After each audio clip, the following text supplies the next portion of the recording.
बहुजन महानायक साहब काशीराम जी की छोटी बहन सूरज कुमार कौर जी, बहुजन मुक्ति बचाओ राष्ट्रीय आंदोलन के देश के कोने कोने से इस कार्यक्रम में भाग लेने के लिए आए काशीराम के सिपाहियों, काशीराम के लालों,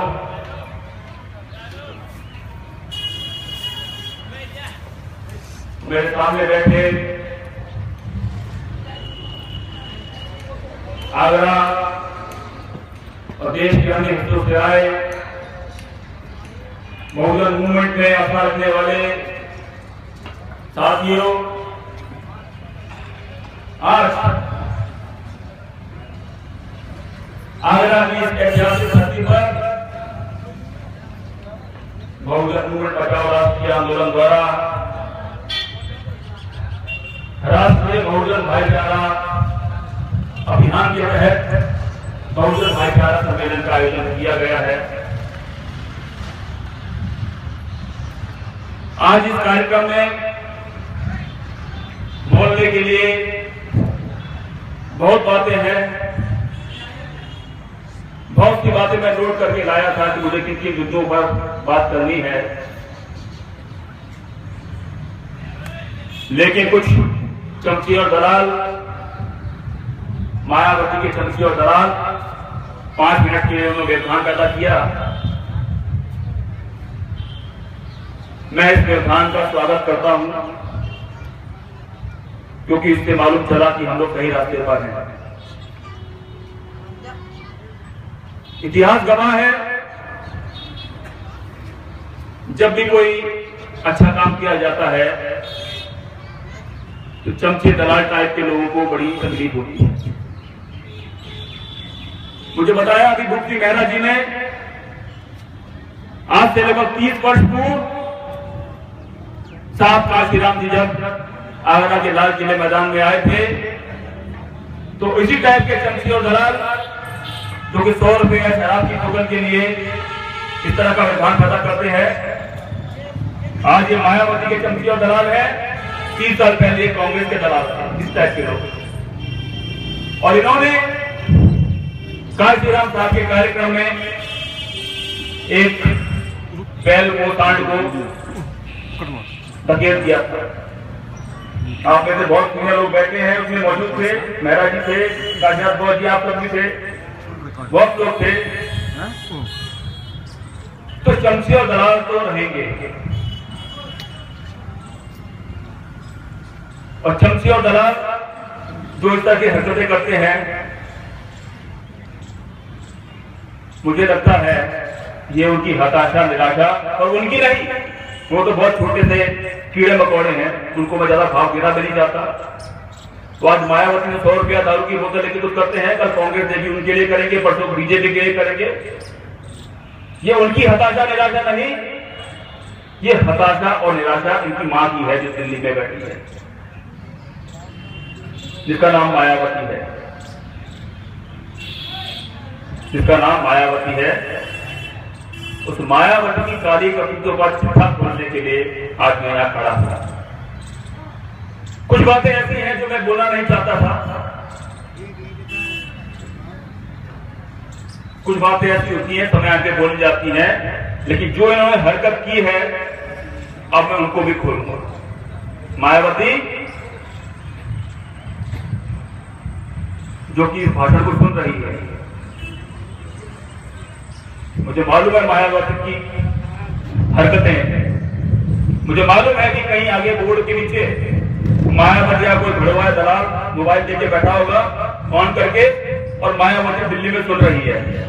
तो इसलिए मैं जो बातें बोल रहा हूं सिर्फ आपसे मुखातिब नहीं हूं, मैं मायावती को भी सुनाना चाहता हूं। मायावती सुन, इस आगरा शहर में जहां सिर्फ 60 साल पहले बाबा साहब 18 मार्च को 1956 को आंसू बहाकर गए थे, और उन्होंने बोला था कि पढ़े लिखे भर्ती कर्मचारियों ने मुझे धोखा दिया है, उसी से प्रेरणा लेकर कांशीराम साहब ने देश भर में कर्मचारियों को इकट्ठा किया, एक मूवमेंट चलाया। एक बहुत बड़ा इतिहास है, जाना नहीं चाहता।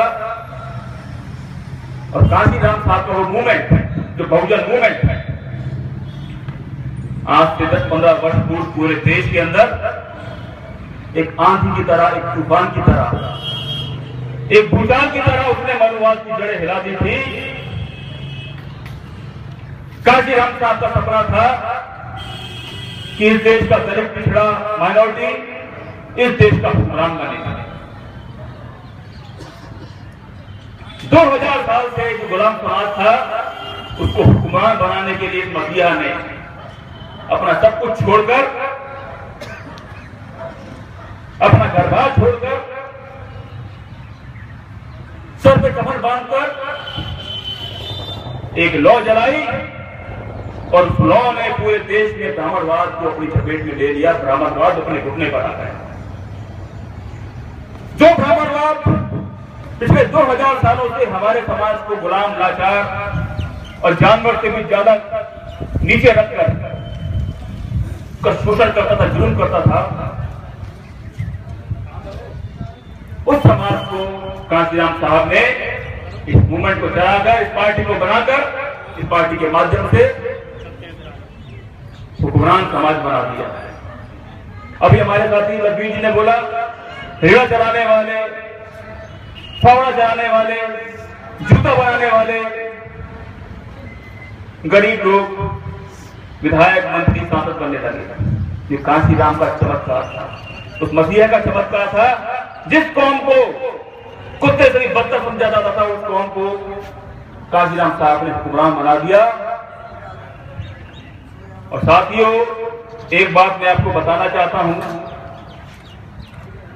जब कांशीराम साहब का मूवमेंट आगे बढ़ा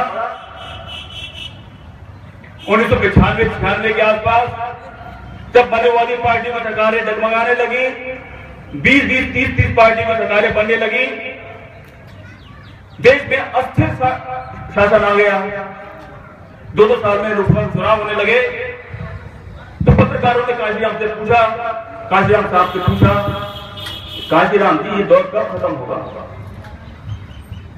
साहब कांशीराम जी ने बोला, ये दौर अब अस्थिर शासन का तब खत्म होगा जिस दिन इस देश में बहुजन समाज पार्टी की पूर्ण बहुमत की सरकार होगी, उससे पहले खत्म होने वाला नहीं है।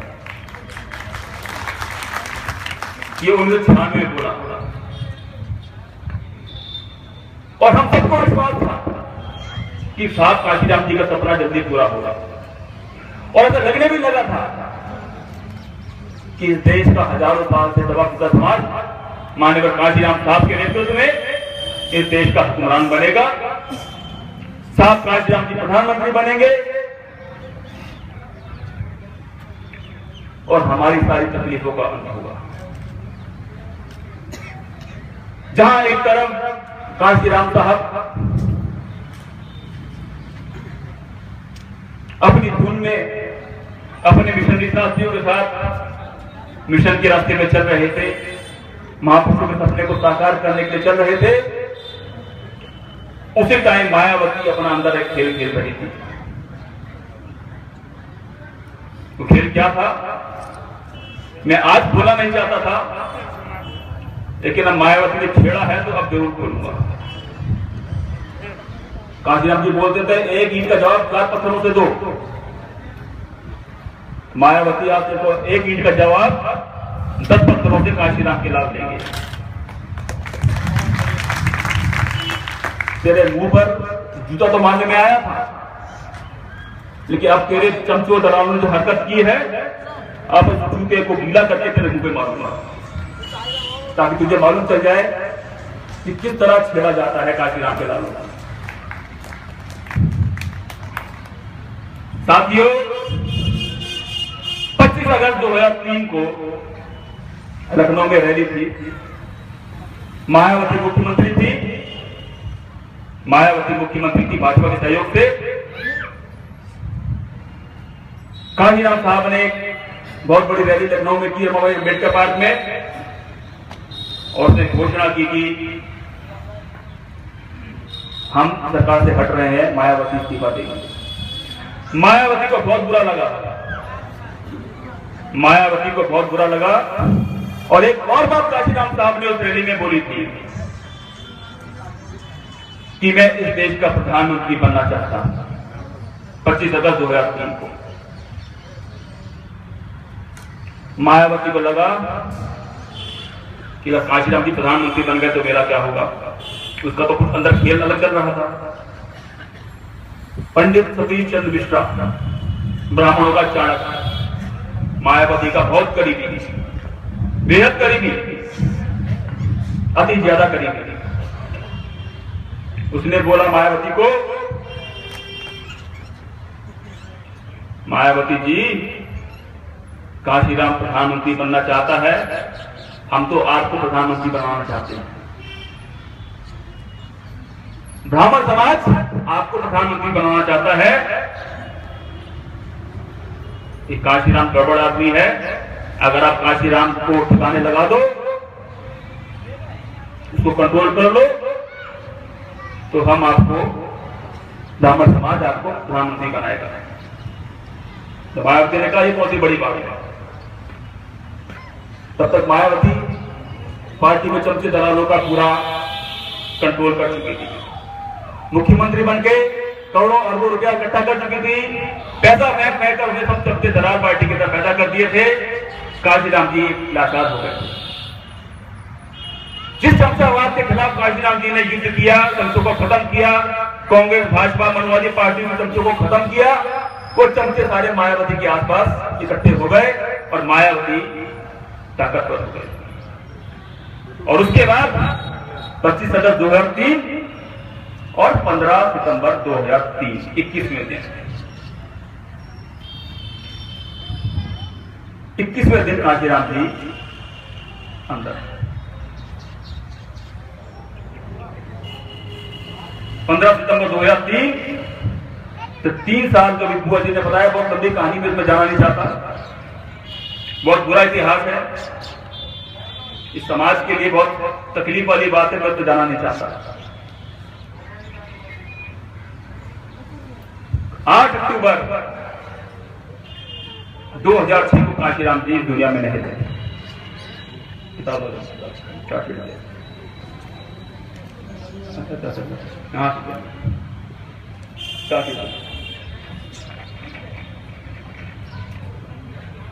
ये हमने चार्जशीट नंबर 1 निकाली मायावती के खिलाफ। इसमें 8 अक्टूबर 2012 को ये चार्जशीट निकाली है। इसमें 8 अक्टूबर और 9 अक्टूबर की रात का जो आंखों देखा, जब मैं मौजूद था वहां पर, ये इसमें लिखा गया, ये फोटो सारी मेरे हाथ में खींची हुई है। इसमें मैंने हस्ताक्षर के साथ, मेरे हस्ताक्षर है, अपनी आंखों देखा हाल बयान किया कि रात को जब मायावती ने बोला कि काशीराम जी की 12:20 पर डेथ हो गई, मैं वहां पर लगभग 1:15 बजे पहुंचा रात को। और 1:15 बजे वहां क्या देख पाऊंगा जो किताब में लिखा है। वहां कम से कम 300-400 लोग बैठे हैं, बहुत आलीशान टेंट लगा है, बहुत एसी लगे हैं, बहुत गद्दे बिछे हैं, मायावती का पूरा परिवार, मायावती के जो मंत्री थे उत्तर प्रदेश में, सबके सब वहां बैठे हुए। और 2 घंटे बाद मायावती ने एक प्रेस कॉन्फ्रेंस की और बोली कि 12:20 पे काशीराम जी को दिल का दौरा पड़ा। हमने डॉक्टर को बुलाया लेकिन वो नहीं बचे। 12:20 पर 9 अक्टूबर की रात को, 8 और 9 की रात को। अब सवाल ये मैंने इसमें पूछा है कि अगर 12:20 पर ये हुआ तो आधे घंटे के अंदर, 1 घंटे के अंदर लखनऊ से, दिल्ली, देश के अलग अलग हिस्सों से इतने सारे लोग, इतना बड़ा टेंट कैसे लग गया, एसी कैसे लग गए, सैकड़ों लोग कैसे पहुंच गए 1 घंटे के अंदर। क्या मायावती को पहले से मालूम था कि काशीराम जी मरने वाले हैं? टेंट पहले लगा दिया था? ये सोचने की बात। सबके घर में होती है घटनाएं, आदमी आता है, मरता है, लेकिन ये जो इसका जवाब उन्हें मांगा है 8 अक्टूबर 2012 कि मायावती इस बात का जवाब दे कि काशीराम जी की डेथ 8 को हुई या 9 को हुई। मायावती की तरफ से कोई जवाब नहीं आया। हमने 1 साल इंतजार किया, 1 साल इंतजार किया, और 1 साल के बाद तब कांशीराम जी का कार्यक्रम, ये डेथ एनिवर्सरी का 8 अक्टूबर 2013 को हमने दिल्ली में किया। उस कार्यक्रम में हमने ये घोषणा जारी की, जिसको मैं छोटी सी घोषणा है, इसमें बुआ जी के हस्ताक्षर है, मेरे हस्ताक्षर है, मुफ्ती मेहरा जी के, पटेल जी के, फौज जी के, सब लोगों के हस्ताक्षर है। ये मैं 4 लाइनें पढ़ के सुनाता हूं जल्दी से आपको। हम सब बहुजन समाज के लोग, तारीख 8 अक्टूबर 2013, हम सब बहुजन समाज के लोग बहुजन मूवमेंट बचाओ राष्ट्रीय आंदोलन के तत्वावधान में आज 8 अक्टूबर 2013 मंगलवार को दिल्ली के कॉन्स्टिट्यूशन क्लब एससी में आयोजित साहब कांशीराम जी के परिनिर्वाण दिवस के अवसर पर सर्वसम्मति से घोषणा करते हैं कि साहब कांशीराम जी द्वारा स्थापित बहुजन समाज पार्टी की तथाकथित राष्ट्रीय अध्यक्ष मायावती ने बहुजन मूवमेंट के मिशनरी, बहुजन विचारधारा और सिद्धांत तथा समस्त बहुजन समाज के साथ धोखा व गद्दारी की। इसके साथ ही मायावती ने बहुजन महानायक साहब कांशीराम जी के साथ धोखा करके 3 साल तक उन्हें बीमारी के बहाने कैद रखा और अनगिनत शारीरिक व मानसिक यातनाएं देने के बाद 8 अक्टूबर 2006 को मायावती ने उनकी हत्या कर दी। यह हस्ताक्षर वाले, ये लीगल हस्ताक्षर का मतलब लीगल डॉक्यूमेंट, आप लोग समझते हैं। हस्ताक्षर का मतलब है ये कानूनी दस्तावेज हमारे लेटर हेड पर है। इन अपराधों के लिए बहुजन समाज मायावती को कभी माफ नहीं कर सकता। गत वर्ष 8 अक्टूबर 2012 को बहुजन मूवमेंट बचाओ राष्ट्रीय आंदोलन द्वारा जारी बहुजन समाज पर मायावती पर बहुजन समाज का आरोप पत्र अर्थात मायावती की बहुजन मूवमेंट विरोधी काली करतूतों का खबरनामा भाग 1 में इन सब बातों का तर्कपूर्वक और तथ्यों सहित खुलासा किया गया है और मायावती से इन सवालों का जवाब भी मांगा गया है। लेकिन आज 1 वर्ष बीत जाने के बाद भी मायावती के ऊपर लगे इन सभी आरोपों, विशेषकर साहब कांशीराम जी की हत्या के आरोप के बारे में वह पूरी तरह मौन है, चुप है। मायावती का यह मौन उसके द्वारा मान्यवर कांशीराम जी की हत्या किए जाने के आरोप की पूरी तरह पूर्ति करता है। हस्ताक्षर वाला स्टेटमेंट है हमारा 2013। अतः आज हम सब बहुजन समाज के लोग साहब कांशीराम जी के परिनिर्वाण दिवस 8 अक्टूबर 2013 के अवसर पर मायावती को सर्वसम्मति से साहब कांशीराम जी की हत्या का आरोपी घोषित करते हैं। ये फोटो कॉपी आपको मिल जाएगी, हमारे प्रेस के भाई जो लेना चाहे वो ले सकते हैं। अब सवाल ये है साथियों, तो मैं मुख्य मुद्दे पर आता हूं। जब कांशीराम साहब मायावती की कैद में थे 3 साल तक, उस वक्त साहब की मां एक गरीब औरत, 95 साल की औरत, अदालतों में मारी फिरती थी। इनके पास पैसा भी नहीं था, लोग भी नहीं थे, समाज भी गुमराह था और इन साहब की माता के खिलाफ सुप्रीम कोर्ट के अंदर मायावती ने बड़े बड़े वकील खड़े थे। मिश्रा का नाम सब जानते हैं। इसके अलावा 17 वकील और थे। 18 वकील